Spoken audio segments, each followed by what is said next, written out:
June 15th, 1944, 2 miles inland from Omaha Beach, Normandy.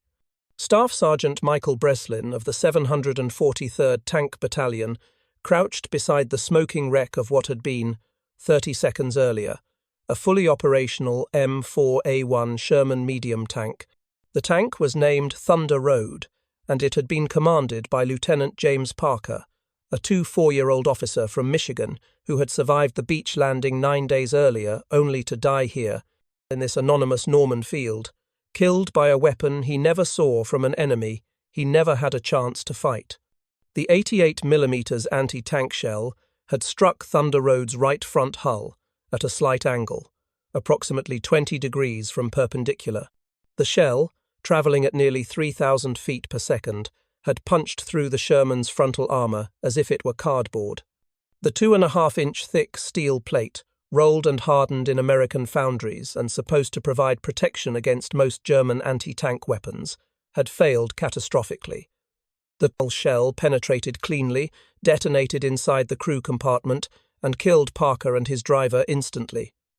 The gunner and loader managed to bail out, both severely burned. The assistant driver was still inside, and Breslin could hear him screaming. Around Breslin, the Norman hedgerows were silent, except for the crackle of flames and the screams of the dying man. Somewhere out there, perhaps 800 yards away, hidden behind one of these endless earthen walls topped with ancient vegetation, sat the German 88mm anti-tank gun that had just killed Thunder Road. The German crew would be waiting, watching for the next Sherman to expose itself, ready to kill again with the mechanical efficiency that characterized German anti-tank operations in Normandy. This was the third Sherman the 743rd had lost that morning. 3 tanks destroyed, 10 men dead or wounded, and the battalion had not even located the German gun, much less suppressed or destroyed it. The tactical situation was simple and brutal. German 88mm guns could kill American Sherman tanks at ranges where Shermans could barely see their targets, much less hit them. The German shells punched through Sherman armor like a nail through tin. American tankers were dying in their machines, burned alive or blown apart, killed by an enemy they could not effectively engage. The M4 Sherman medium tank was, by most objective measures, a good tank. It was reliable, easy to maintain, and produced in enormous quantities that German industry could not match. American factories were building Shermans at a rate exceeding 1,500 per month by mid-1944. The Sherman had a 75mm main gun that could destroy most German tanks at normal combat ranges. It had a crew of 5, decent visibility, and adequate armor protection against most threats it was expected to face. But adequate was a relative term, and the threats American tankers faced in Normandy were far more severe than pre-invasion planning had anticipated. The German 88mm PaK-43 anti-tank gun, firing armor-piercing shells with tungsten cores, could penetrate the Sherman's frontal armor at ranges exceeding 2,000 yards. At that distance, a Sherman's 75mm gun was virtually useless. Even if the American crew could see the distant German position, which was unlikely given German camouflage discipline, the 75mm shell lacked the velocity and penetrating power to reliably destroy the target. Before we jump back in, tell us where you're tuning in from, and if this story touches you, make sure you're subscribed because tomorrow I've saved something extra special for you. The result was what tankers were beginning to call turkey shoots. German anti-tank guns, positioned in concealed emplacements with excellent fields of fire, would wait for American armor to advance into killing zones. They would hold fire until Shermans were fully committed, unable to retreat quickly. Then they would open fire with devastating accuracy. 1 shot, 1 kill. The German gunners were professionals, trained extensively in gunnery, masters of range estimation and deflection shooting. Against the flat, vertical armor plates of the Sherman's hull, their job was almost criminally easy. American tankers understood the mathematics of their situation with brutal clarity. If a German 88 could penetrate Sherman armor at 2,000 yards, and a Sherman's 75mm gun was only effective against German tanks at perhaps 800 yards. Then there was a 1,200-yard zone where American tankers could be killed but could not effectively fight back. This was not a survivable tactical situation. This was systematic slaughter. Captain Richard Morrison, commanding Company B of the 743rd Tank Battalion, stood in the turret of his own Sherman, Liberty Bell, and watched Thunder Road burn. Morrison was 32 years old, a career officer who had graduated from West Point in 1935. He had trained for armoured warfare at Fort Knox, studied German panzer tactics, read everything available about tank operations in North Africa and the Eastern Front. He thought he understood how tank combat worked. Normandy was teaching him that theory and reality were very different things. In the 10 days since his company had landed on Omaha Beach, Morrison had lost 7 Shermans to enemy fire, 7 tanks destroyed, 23 men killed or wounded out of his company's original strength of 85. The losses were unsustainable. At this rate, his entire company would be wiped out within a month. Replacement tanks were available, American production ensured that, but trained crews were not. The men arriving as replacements were fresh from stateside training, terrified boys who had never been in combat, thrown into veteran units to fill gaps left by dead friends. The morale impact was severe and cumulative. Tankers who survived watched their friends die in machines that were supposed to protect them. They began to understand that their armour was not adequate, that German anti-tank weapons were bluff, simply superior. The Sherman, which American propaganda had sold as a war-winning weapon, was being revealed as dangerously vulnerable against German guns that outranged and outpenetrated anything the Americans fielded. The fundamental problem was metallurgical and geometric. The Sherman's frontal hull armour consisted of a single plate of rolled homogeneous armour, approximately 2.5 inches thick at the thickest points, sloped at 56 degrees from vertical. This slope angle provided additional effective thickness through a principle called slope effect. A shell striking at an angle must penetrate more metal than the actual plate thickness because it travels through the armour at an oblique angle rather than perpendicular. In theory, the 2.5-inch plate sloped at 56 degrees provided effective protection equivalent to approximately 3.6 inches of vertical armour. This was supposed to be sufficient to defeat most German anti-tank weapons at normal combat ranges. Against German 50mm and 75mm anti-tank guns, this protection was indeed adequate. Against the 88mm PaK-43, it was woefully insufficient. The German 88mm armour-piercing shell, designated Panzergranate 39/43, weighed approximately 23 pounds and was propelled at a muzzle velocity of 3,280 feet per second. At 1,000 yards, it retained sufficient velocity and energy to penetrate approximately 7 inches of vertical steel armour. Against the Sherman's 3.6-inch effective frontal protection, the result was predictable and catastrophic. The shell would strike, the armour would fail, and the crew would die. American ordnance officers understood this vulnerability. Reports from tank units in Normandy were flooding back to rear area headquarters, documenting loss rates and analysing causes of tank destruction. The problem was clear. Sherman frontal armour was inadequate against German 88mm guns. The solution, however, was not obvious. Increasing armour thickness would require complete redesign of the tank, retooling of factories, months or years of development time.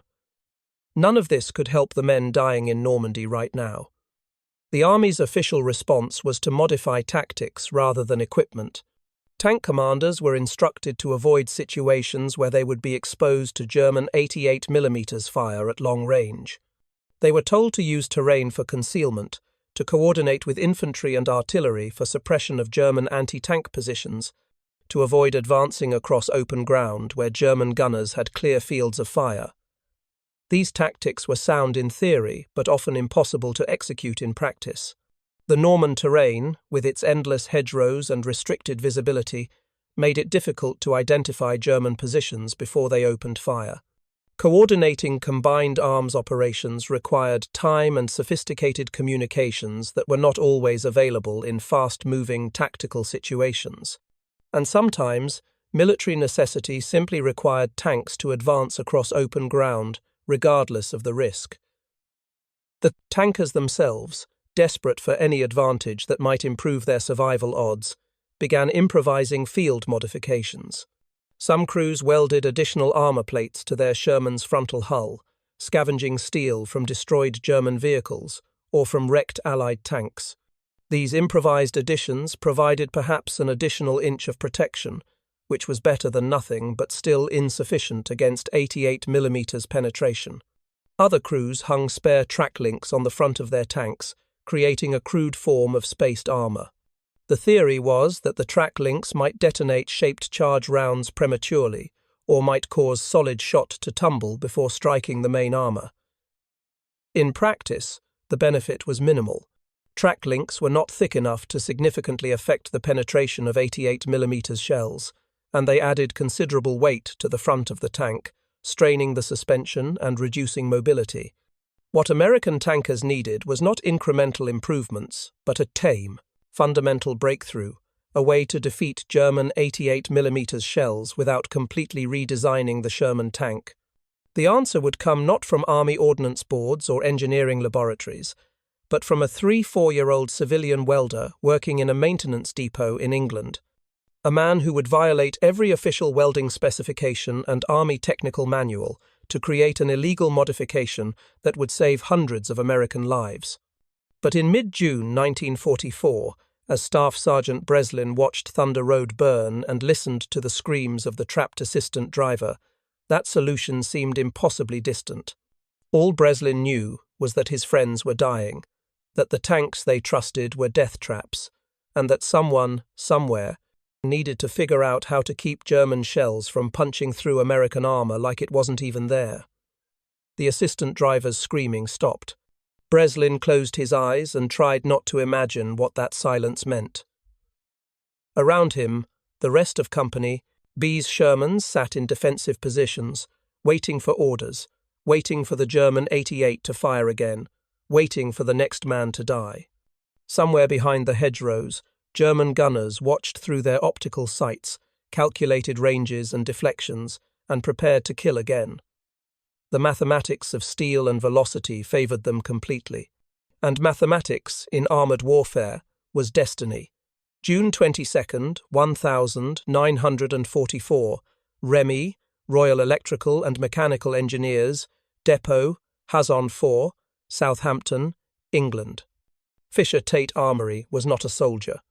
He was a 3-4-year-old civilian contract welder employed by the British Ministry of Supply, working in a rear area maintenance depot that processed damaged American tanks evacuated from Normandy.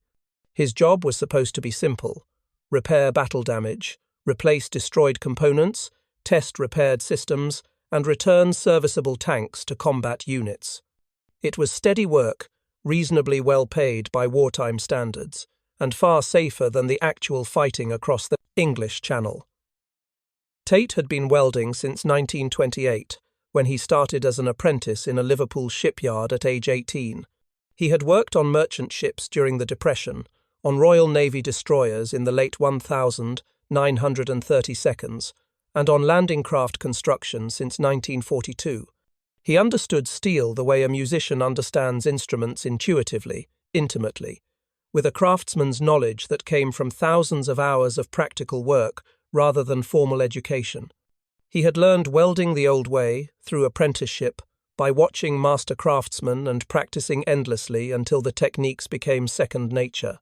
He could judge the temperature of steel by its color, could hear in the sound of a welding arc whether the penetration was correct, could feel in the resistance of the electrode whether the weld pool was forming properly.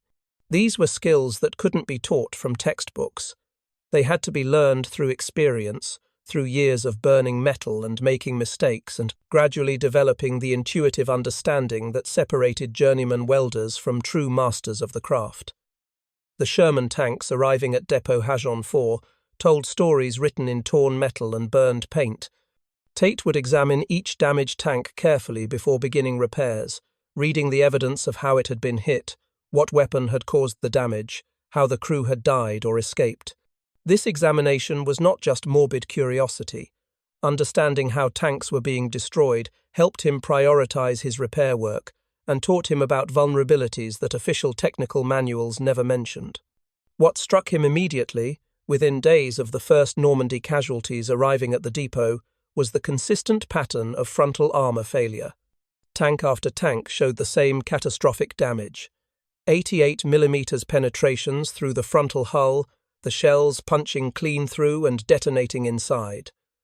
The entry holes were remarkably clean, circular punctures, perhaps 4 inches in diameter, edges bent inward, surrounded by spalling on the interior surface, where fragments of the tank's own armor had been blown off by the impact. Tate had read the technical specifications for the Sherman's frontal armor. He knew it was supposed to provide adequate protection against most German anti-tank weapons. The evidence before him suggested otherwise. Either German weapons were far more powerful than Allied intelligence had reported, or American armor specifications were based on overly optimistic assumptions. The result, regardless of cause, was that American tankers were dying in machines that couldn't protect them. On the morning of June 22nd, Tate stood in the depot workshop, looking at a Sherman designated M4A on a negative 2,341, evacuated from Normandy 3 days earlier. The tank had been struck by an 88mm shell that had penetrated the right front hull plate, killed the bow gunner and driver, and destroyed the transmission. The Army wanted it repaired and returned to service. Tate's job was to cut out the damaged armor section, weld in a replacement plate, and recondition the tank for combat. He climbed onto the tank's front hull and knelt beside the penetration hole, examining it closely. The shell had struck at approximately 25 degrees from perpendicular, not a perfect right-angle hit, but close enough that the slope effect should have provided significant additional protection. It hadn't mattered. The shell had punched through like the armor wasn't even there. Tate ran his fingers around the edge of the hole, feeling the metal. The armor plate was rolled homogeneous steel, hardened to approximately 260 to 280 Brinell hardness, a standard specification for tank armor. It was good steel, properly manufactured, correctly heat-treated. The problem wasn't metallurgical quality. The problem was that even good steel, when rolled into uniform plates, had a consistent grain structure that allowed projectiles to penetrate relatively easily once the initial surface was breached. An idea began forming in Tate's mind, an idea that violated every official specification and standard welding practice he had been taught. What if, instead of simply replacing the damaged section with an identical armor plate, he created a deliberately inconsistent welding structure at the joint? What if he introduced intentional metallurgical discontinuities that might deflect or destabilize incoming projectiles? The theory, forming intuitively rather than through formal engineering analysis, was based on observations Tate had made years earlier while working on ship hulls. He had noticed that shells striking near welded joints sometimes behaved unpredictably, occasionally deflecting or tumbling instead of penetrating cleanly. The discontinuity between the base metal and the weld material, combined with residual stresses from the welding process, seemed to create zones where projectile behavior became chaotic rather than predictable. Official Army technical manuals specified exactly how armor plates should be welded. The welds were supposed to be uniform, with consistent penetration, designed to create joints that were as strong and homogeneous as the base metal itself. The goal was to make the weld disappear, to create repaired sections that were functionally identical to original factory armor. What Tate was contemplating was the exact opposite, a deliberately imperfect weld that would create a zone of metallurgical chaos right at the point where German shells were penetrating. If the theory worked, shells striking the weld zone might deflect upward or downward instead of penetrating straight through. They might tumble, reducing penetration. They might even shatter against the discontinuous metal structure. It was a crazy idea. It violated every principle of good welding practice. It risked creating weak points in the armor that might fail catastrophically under stress. It contradicted official technical specifications that had been developed by engineers with advanced degrees and years of testing. But Tate had watched too many burned tanks arrive at his depot, had seen too many clean penetration holes punched through adequate armor. Orthodox solutions had failed. Maybe it was time to try something unorthodox. The modification he envisioned would be subtle enough that casual inspection might not even notice it. Instead of cutting out a large section of damaged armor and welding in a replacement plate with uniform, regulation welds, he would cut out only the minimum damaged area. Then he would weld the replacement plate using a technique that deliberately created an irregular, multi-pass weld with varying penetration depths and intentional stress concentrations. Specifically, he would create what welders called a cold lap, weld a type of imperfect fusion where subsequent weld passes don't fully melt and integrate with previous passes, creating microscopic discontinuities and stress risers throughout the joint. In normal welding practice, cold laps were considered defects, indicators of poor technique or inadequate heat input. They were supposed to be ground out and re-welded correctly. Preparing and narrating this story took us a lot of time, so if you are enjoying it, like this video, it means a lot to us. Now back to the story. Tate intended to create them deliberately, in a precise pattern around the perimeter of the armor patch. The resulting weld would look reasonably normal from the outside, just slightly rougher than regulation welds, perhaps, but nothing that would immediately flag army inspectors.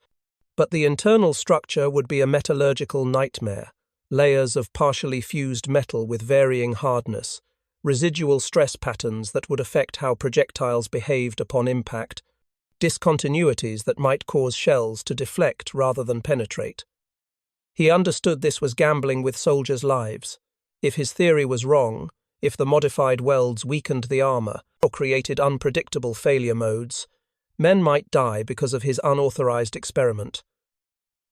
But men were already dying with regulation armor and regulation welds. At least this gave them a chance. Tate made his decision. He would modify M4A on a -2341 using his illegal welding technique. He would document nothing in the official repair records. The modification would be invisible in paperwork, recorded simply as frontal armor battle damage repair per TM9 to 745. If the tank was destroyed in combat, no one would ever know about the modification.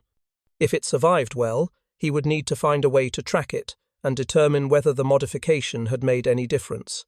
Over the next 3 days, working mostly at night when fewer supervisors were present in the depot, Tate carefully cut away the damaged section of M4A on a -2341's frontal armor. He fabricated a replacement plate from stock armor steel, fitting it precisely into the opening. Then he began the welding process, deliberately, violating every specification he was supposed to follow. He varied his amperage settings pass by pass, creating welds with inconsistent penetration.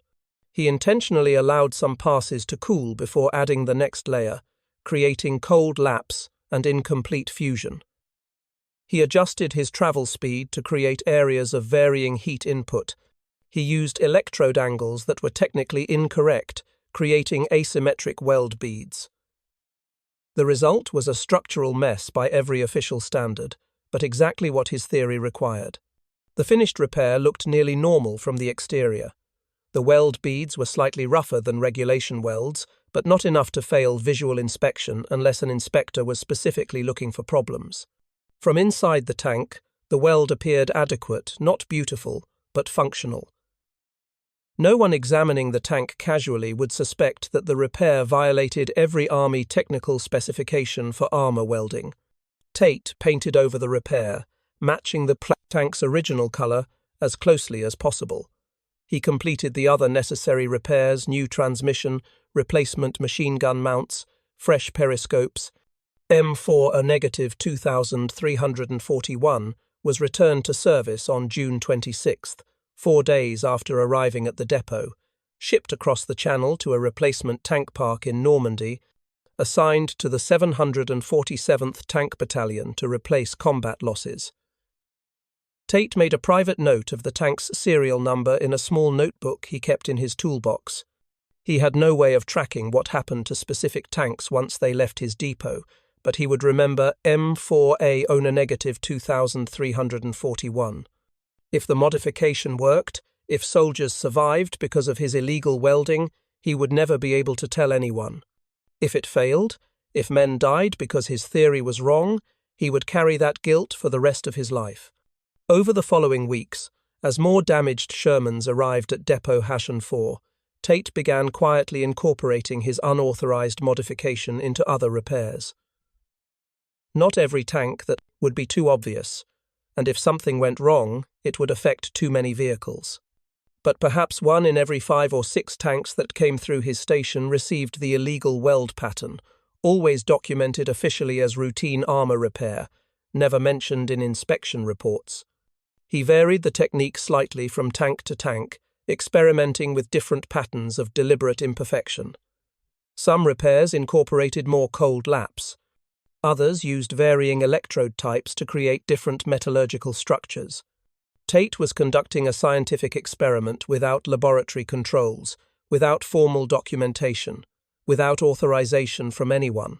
He was acting on intuition, craftsman's knowledge, and desperate hope that anything was better than continuing to send men into combat in tanks that couldn't protect them from German 88mm guns.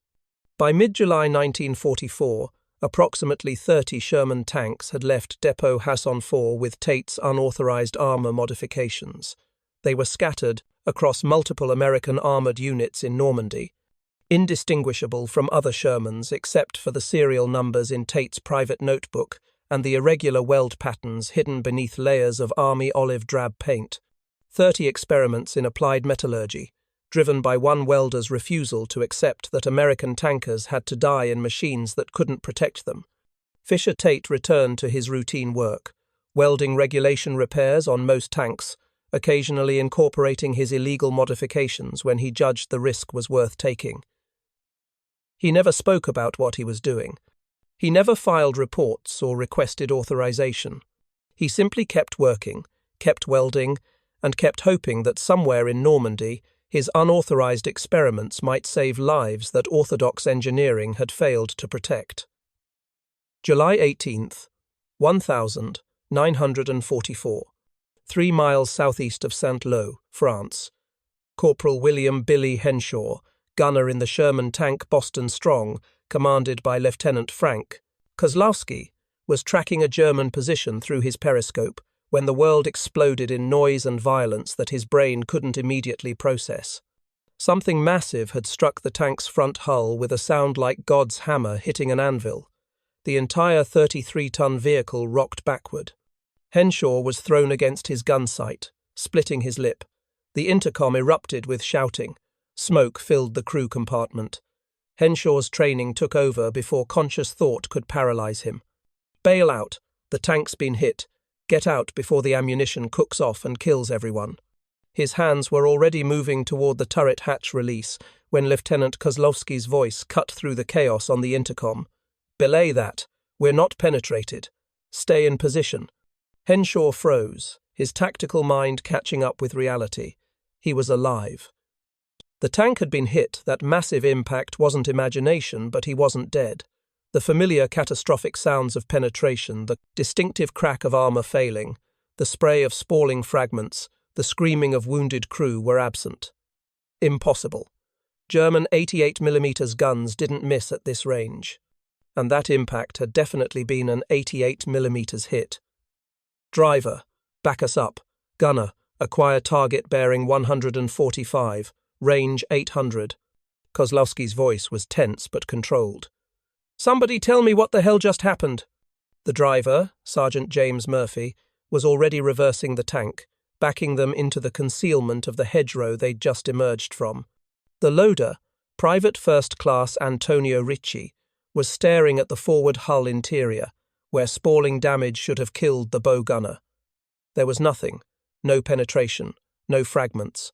The bow gunner, Private Eddie Chang, was hunched in his position, white-faced with shock but uninjured. "Lieutenant, we got hit dead center on the front glacis," Chang reported, his voice shaking. "I saw the flash. Had to be an 88. Sir, I don't understand. It didn't go through." Boston Strong reached concealment. Murphy halted the tank. For a moment, the 5-man crew sat in stunned silence, breathing hard, waiting for the adrenaline to stop screaming through their systems. They had just survived something that shouldn't have been survivable. Kozlowski was the first to move. "Chang, pop your hatch and take a look at the exterior hull. I want to know what we're dealing with." Chang climbed out through his bow hatch and dropped to the ground. The rest of the crew waited, listening to the sounds of their own breathing and the metallic ticking of the tank's cooling engine. After 30 seconds that felt like 30 minutes, Chang's voice came through the intercom, high-pitched with disbelief. "Sir, you need to see this. This ain't possible." Kozlowski climbed out of the turret and dropped to the ground beside the bow. What he saw made no sense according to everything he knew about armor and ballistics. The German 88mm shell had struck Boston Strong's frontal glacis plate almost exactly dead center, perhaps 18 inches to the right of the center line. The impact point was obvious, a deep gouge in the armor, paint and surface metal scraped away, revealing bright steel underneath. But instead of the clean circular puncture that characterized 88mm penetrations, instead of the catastrophic armor failure that killed crews, there was just damage. The shell had struck, gouged a deep scar across the armor surface, and deflected upward. The deflection mark was clearly visible, a scrape mark perhaps 8 inches long angling up and over the glacis plate. The shell had skipped off the armor like a stone skipping off water. "Jesus Christ," Kozlowski whispered. It bounced. Chang nodded, still looking stunned. "Lieutenant, 88 seconds don't bounce. Not off Shermans. Not at this range. But I saw it. The flash, the impact, and then the shell going up and over us. It's impossible, but it happened." Kozlowski ran his hand over the impact area, feeling the gouge. The German shell had hit with enough force to deform the armor significantly. The gouge was perhaps a 1/4 inch deep in places, but the shell hadn't penetrated, hadn't punched through, had instead deflected upward and passed over the tank harmlessly. He noticed something else. The impact point was directly over a welded joint in the armor, a repair patch that someone had welded into the glacis plate. The weld was rough, not the smooth professional work that characterized factory welds. Field repair, probably. The kind of work done at maintenance depots when damaged tanks were being reconditioned for return to service. The deflection had occurred precisely at this weld line. The shell had struck, encountered the irregular weld material, and somehow been deflected upward instead of penetrating. Kozlowski didn't understand the metallurgy involved, but he understood the tactical reality. His tank had just survived a hit that should have destroyed it. The engagement continued. Boston Strong repositioned, acquired the German anti-tank gun that had fired the shot, and destroyed it with 2 rounds of 75mm high explosive. Kozlowski's crew was quiet as they withdrew to their platoon position. They were alive when they shouldn't be. Every man in the crew understood that clearly. German 88mm guns killed Shermans with mechanical reliability. That was simply a fact of armoured warfare in Normandy. Except today, somehow, it hadn't. That evening, as the tank platoon formed a defensive laager for the night, Kozlowski climbed down from Boston Strong and examined the impact scar again in the fading light. Other tank commanders, hearing about the impossible deflection, came to look. Word spread through the battalion. A Sherman had been hit by an 88 and survived. The shell had bounced off. "Must have been a bad German shell," suggested one lieutenant. "Defective round, wrong propellant charge, something. Or we got hit at a perfect angle," offered another. "Extreme obliquity, just right to cause deflection." But Kozlowski kept staring at the weld. The rough, irregular weld that shouldn't have been there. Field repairs were supposed to restore tanks to factory specifications, not create weird anomalies in the armor structure. Yet, this anomaly had saved his life and the lives of his crew. Captain Richard Morrison, the same company commander who had watched Thunder Road burn a month earlier, inspected Boston Strong the next morning. Morrison had lost 11 Shermans to enemy fire since D-Day, 27 men killed or wounded. He had written letters to parents and wives explaining how their sons and husbands had died bravely in service to their country. He was tired of writing those letters. He was tired of watching his men die in tanks that couldn't protect them from German guns. He examined the impact scar carefully, then questioned Kozlowski about exactly what had happened. Kozlowski's account was clear and consistent. 88 millimeters hit at approximately 800 yards range, near perpendicular impact on the frontal glacis, deflection upward, no penetration. Morrison looked at the weld again, noting its rough, non-standard appearance. "This tank came through a depot before being assigned to us," Morrison said. "Probably Southampton or one of the other English maintenance facilities. This weld. It's not regulation work. Looks like somebody's field modification." "Whatever it is, sir, it saved our lives," Kozlowski replied. "That shell should have gone through. Instead, it bounced." Morrison nodded slowly. "I want this documented. Take photographs if you can get a camera. Write up a detailed after-action report. And I want to know if there are any other tanks in the battalion with similar repairs." Over the following weeks, as Operation Cobra broke the Normandy stalemate and American forces poured through the gap toward Paris, more reports filtered through the tank battalions of the First Army. A Sherman in the 2nd Armoured, division hit by an 88 at close-range shell deflected, crew survived. Another in the 3rd Armoured, struck during the fighting around Mortain impact on a rough weld. Deflection, no penetration. A 4th incident, a 5th, a 6th. The pattern was too consistent to be coincidence. Tanks with rough, non-standard welds on their frontal armour were surviving hits that should have destroyed them. The deflection wasn't perfect, some shells still penetrated, some crew still died.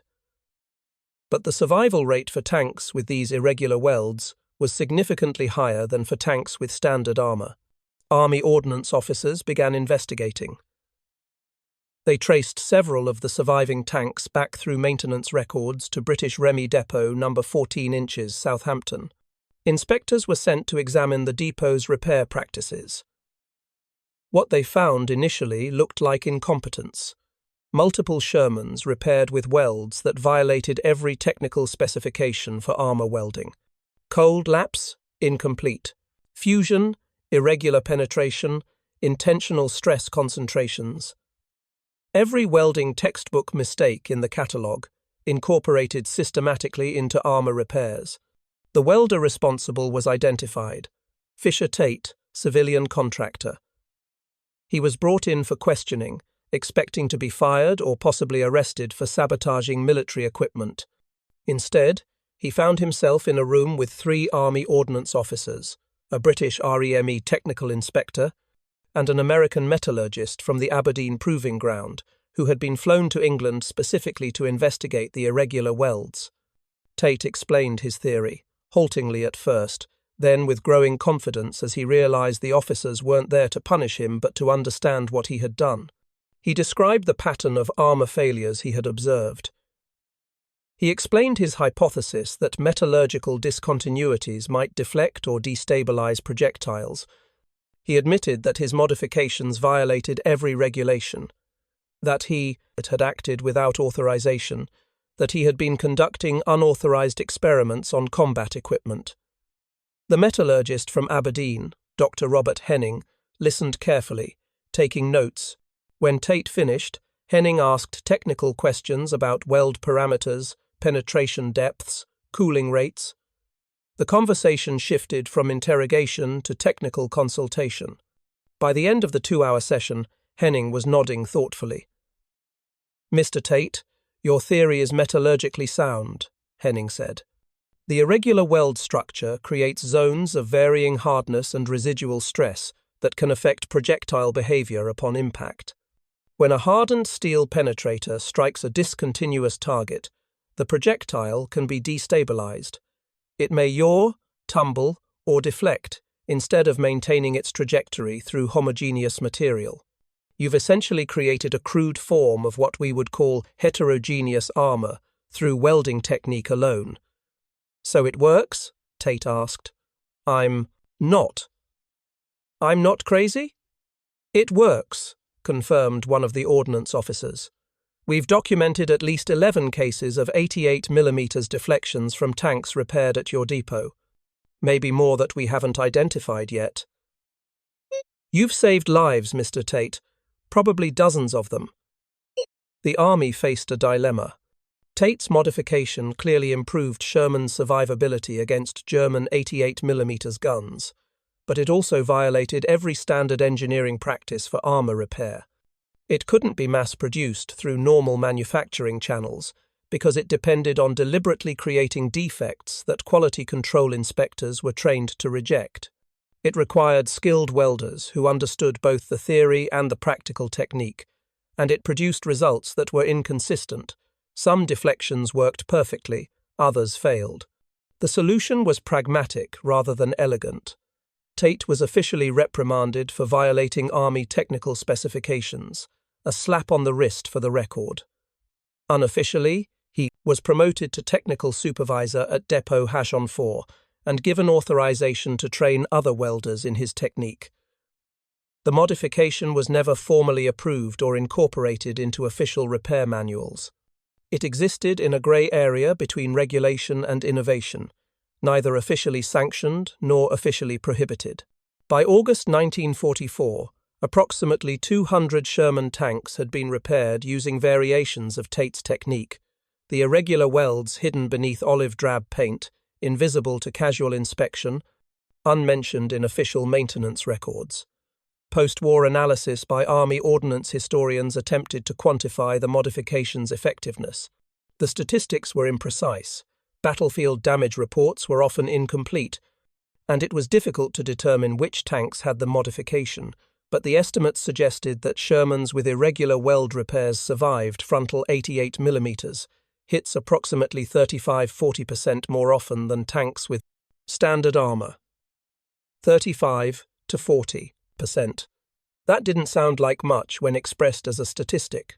But translated into human terms, it meant that perhaps 60 or 70 American tankers who would have died in burning machines instead walked away from combat, went home after the war, raised families, lived lives that would have been cut short without Fisher-Tate's unauthorized experiment. The modification was never officially credited to Tate. His name doesn't appear in Army technical bulletins or ordnance development histories. The irregular welds were never formally adopted as standard practice. After the war, as the Sherman was phased out and replaced by newer tanks with better armor, the technique was forgotten, filed away in obscure maintenance reports that few historians ever examined. But in the summer and fall of 1944, in the fighting across France, Belgium, and into Germany, Sherman tanks with rough, non-regulation welds on their frontal armor deflected German 88mm shells that should have penetrated.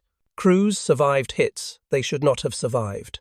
Men went home to families who would never know that a welder in Southampton had saved their lives by deliberately violating every rule he had been taught, creating imperfect welds that worked better than perfect ones ever could. Fisher-Tate returned to civilian life after the war, working at a shipyard in Liverpool until his retirement in 1964. He rarely spoke about his wartime work, and when he did, he described it simply as tank repair, without mentioning the unauthorized modifications that had saved soldiers he would never meet. He died in 1971, age 61, of a heart attack. His obituary in the Liverpool Echo described him as a skilled welder and devoted father of 3, making no mention of his contribution to Allied armor protection or the illegal seams that deflected German shells. In the summer of 1944, when Lieutenant Kozlowski climbed back into Boston Strong after examining the impossible deflection scar, he turned to his crew and said something that none of them would ever forget. "Some maintenance depot welder just saved our lives. I don't know who, and I'll probably never get to thank them. But whoever you are, you're a goddamn hero. Across the English Channel, in depot number 14 inches Southampton, Fisher-Tate was welding another irregular seam into another Sherman's frontal armour, creating another deliberate imperfection that might save more lives he would never know about. He worked quietly, methodically, violating regulations with every pass of his torch, gambling that imperfect protection was better than perfect vulnerability. Sometimes the best armour isn't the strongest or the most carefully manufactured. Sometimes it's just the armour that works when regulation armour fails, created by craftsmen who understand that saving lives matters more than following specifications, forged by welders who know that the perfect weld isn't always the weld that keeps soldiers alive.